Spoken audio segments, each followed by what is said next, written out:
Hello dear student, आज हम बात करने जा रहे हैं डीसी पावर सप्लाई की। और more commonly it is known as power supply. Generally AC is available everywhere in our domestic use, industrial use, but there is need of some DC supply।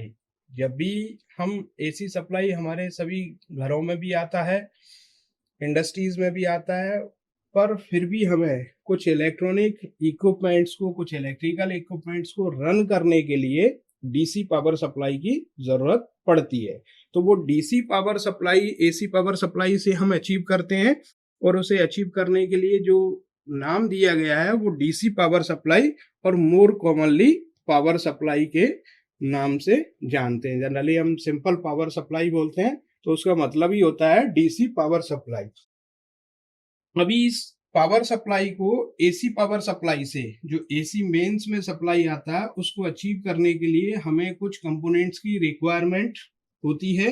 हम यहाँ देखेंगे ब्लॉक डायग्रामेटिक फॉर्म में कि कौन कौन से कंपोनेंट्स की requirement होती है। जनरली देखा जाए तो इस पावर सप्लाई का वर्सेटाइल यूज है, बहुत सारे एप्लीकेशंस हैं। अगर हम अपने इलेक्ट्रॉनिक डिवाइसेस देखें, जैसे मोबाइल फोन का चार्जर देखें, तो वो भी एक डीसी पावर सप्लाई होता है। वहां से भी डीसी पावर सप्लाई हमें मिलता है। मींस एसी से डीसी में कन्वर्जन होके जो सप्लाई मिलता है वो हमारा मोबाइल चार्जर प्रोवाइड करता है। सिमिलरली लैपटॉप चार्जर देखें, और डिफरेंट सर्किट्स, जो भी इलेक्ट्रॉनिक डिवाइसेज हैं उनमें डिफरेंट सर्किट्स में हमें डीसी पावर सप्लाई की जरूरत पड़ती है। तो हम यहाँ पे सबसे पहले एक ब्लॉक डायग्राम देखते हैं। तो ब्लॉक डायग्राम में सबसे पहले एसी मेंस के साथ जो जुड़ा होता है वो होता है ट्रांसफार्मर। तो ट्रांसफार्मर का फंक्शन क्या है अभी हम डिस्कस करने जा रहे हैं। यहाँ एसी सप्लाई जुड़ा हुआ है, और एसी सप्लाई जनरली जो इंडिया में अवेलेबल है वो 220 वोल्ट 50 हर्ट्स की एसी सप्लाई।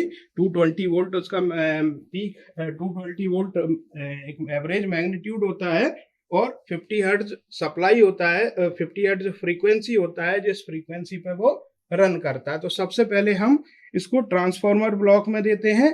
ट्रांसफार्मर ब्लॉक के बाद इस जो सिग्नल आता है उस सिग्नल को हम रेक्टिफायर सिग्नल को प्रोवाइड करते हैं।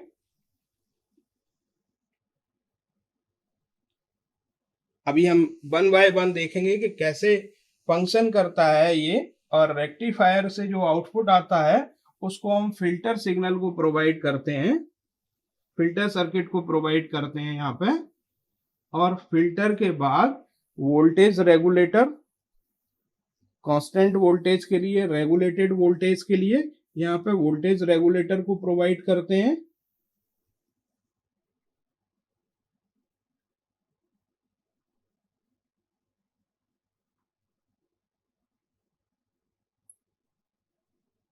और इसके बाद हमें कांस्टेंट डीसी सप्लाई मिल जाता है। तो या तो हम यहाँ से जो आउटपुट लेते हैं वो कांस्टेंट डीसी, या फिर इसे हम लोड को प्रोवाइड कर देते हैं। जो भी हमारा लोड, जैसे मोबाइल फोन है तो मोबाइल फोन को चार्जिंग के लिए प्रोवाइड करते हैं। तो इस तरह से ये हमें पूरा ब्लॉक डायग्रामेटिक अप्रोच है जिसमें हम देख सकते हैं। अब हम देखेंगे कि वन बाय वन की किस तरह से फंक्शन करता है। तो सपोज दैट कि 220 वोल्ट एसी कुछ वेवफॉर्म्स इस तरह का होगा, टी और वी आई, ये इस तरह से वेवफॉर्म होगा। अब इस जो 220 वोल्ट एसी है तो हमें जो डीसी की वोल्टेज रेटिंग होगी वो कुछ या तो कम होगी या फिर ज्यादा होगी। तो यहाँ पे दो तरह के ट्रांसफार्मर यूज कर सकते हैं हम, एक स्टेप अप और दूसरा स्टेप डाउन।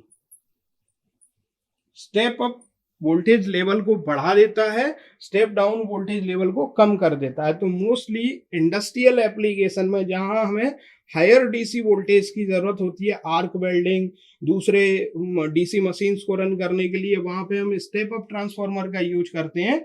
और डोमेस्टिक एप्लीकेशंस में जैसे मोबाइल फोन, लैपटॉप चार्जर या दूसरे इलेक्ट्रॉनिक डिवाइसेज, या फिर किसी इलेक्ट्रॉनिक डिवाइसेज में इंटरनली सर्किट में सप्लाई की जरूरत है तो वहां पे हम स्टेप डाउन ट्रांसफार्मर का यूज करते हैं। अब स्टेप अप और स्टेप डाउन ट्रांसफार्मर में हम अंतर देख सकते हैं कि वहां अंतर होता है नंबर ऑफ टर्न्स का। अगर प्राइमरी में नंबर ऑफ टर्न्स जाना है, सेकेंडरी में कम है, तो स्टेप डाउन ट्रांसफार्मर होगा, और अगर प्राइमरी में नंबर ऑफ टर्न्स कम है, सेकेंडरी में जाना है, तो स्टेप अप ट्रांसफार्मर होगा। तो इस तरह से देख सकते हैं। तो यहां से आपको अगर suppose that step down transformer है तो वोल्टेज लेवल कम हो जाएगा और इस तरह से आपको वेवफॉर्म मिलेगी। अब इसके बाद जो अगला ब्लॉक है जहां हम प्रोवाइड करेंगे, तो बेसिकली अभी ये एसी सिग्नल था, ये कम वोल्टेज का या ज्यादा वोल्टेज का एसी सिग्नल यहाँ पे मिलना स्टार्ट हो गया है अब आपको। अब हम इस सिग्नल को रेक्टिफायर सर्किट को प्रोवाइड करेंगे। तो रेक्टिफायर सर्किट बेसिकली डायोड और रजिस्टर से मिलके बना होता है। और रेक्टिफायर को अगर हम क्लासीफाई करें तो तीन तरह के रेक्टिफायर होते हैं, हाफ वेव, और दूसरा full wave centre tap transformer. Full wave में दो टाइप हैं, सेंटर टैप ट्रांसफार्मर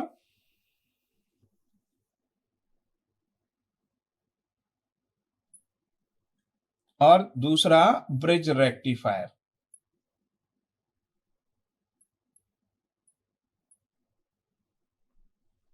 तो यहां पे हम ब्रिज रेक्टिफायर में हाफ वेव रेक्टिफायर बेसिकली क्या होता है कि इस कंप्लीट सिग्नल का आधा signal means positive half cycle को प्रोवाइड करता है।